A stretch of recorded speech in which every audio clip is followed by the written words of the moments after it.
রাহিমাহুল্লাহ বলছেন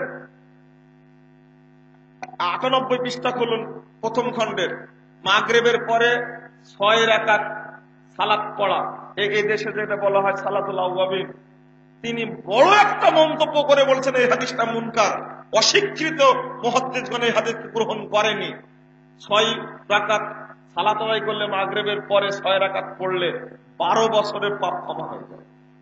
আবার সুবহানাল্লাহ বলে, সুবহানাল্লাহ না নাউজুবিল্লাহ বলতে হবে।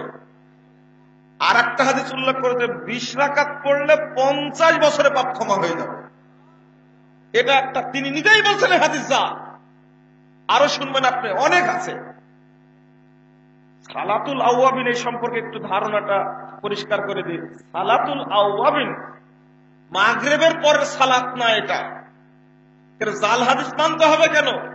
মুহাম্মদ রাসূলুল্লাহ সাল্লাল্লাহু আলাইহি ওয়াসাল্লাম তিনি ১৩০ পৃষ্ঠা খুলেন, তিরমিজির মধ্যে আসছে, যে ব্যক্তি মান সাল্লাল গাদা বিল জামাআহ, যে ব্যক্তি জামাতের সাথে ফজরের সালাত আদায় করবে, সুম্মা ক্বাদা ইয়াজকুরুল্লাহ, অথবা বসে বসে আল্লাহর জিকির করবে, কুরআন তেলাওয়াত করবে, হাত্তা তাতলু আশ-শামস, ইতিমধ্যে পূর্ব আকাশে সূর্য উঠে যাবে, সাল্লা রাকাতাইন, অথবা 2 রাকাত সালাত আদায় করবে, কাজরে হাজ্জাতিন ওয়া উমরাতিন তাম্মাতিন তাম্মাতিন তাম্মাতিন। মুহাম্মদ সাল্লাল্লাহু আলাইহি ওয়াসাল্লাম বলছেন এই 2 রাকাত পড়লে ওই ব্যক্তির জন্য পূর্ণ একটা হজ, পূর্ণ একটা উমরার নেকি হবে, পূর্ণ একটা হজ, পূর্ণ একটা উমরার নেকি হবে, পূর্ণ একটা হজ, পূর্ণ একটা উমরার নেকি হবে। এই হাদিসটা সহিহ, এটা মানেন আপনি।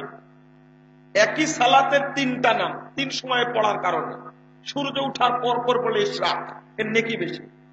৯:৩০টার দিকে পড়লে তাসতের সালাত, সালাতুল জুহা, এর নেকি একটু কম। অর্থাৎ 2 রাকাত পড়লে শরীরে যত জোড়া আছে সবগুলো সাদাকা হয়ে যায়। 11টা 11:30টায় পড়বেন, এই সালাত হলো সালাতুল আওয়াবিন। যে ব্যক্তি 11টা 11:30টায় এই সালাতটা পড়বে, বেলা 11টায়, রাত না কিন্তু,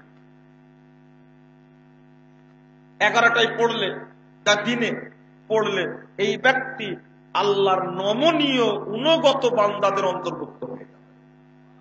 এটা হাদিস। আমি এটা বলতে চাচ্ছিলাম না, বুঝাতে চাচ্ছিলাম। তিরমিজি, ইমাম তিরমিজি নিজেই বলছেন হাদিস যঈফ, হাদিসটা জাল, হাদিসটি মুনকার। তাহলে তিরমিজির সব হাদিস কি সহিহ? এই কথাটি বলার কারণে পরিবেশটা হয়ে গেল উল্টা। এখন যে কোনো আলেম তিরমিজির হাদিস পালেই মনে করে হাদিসটি সহিহ।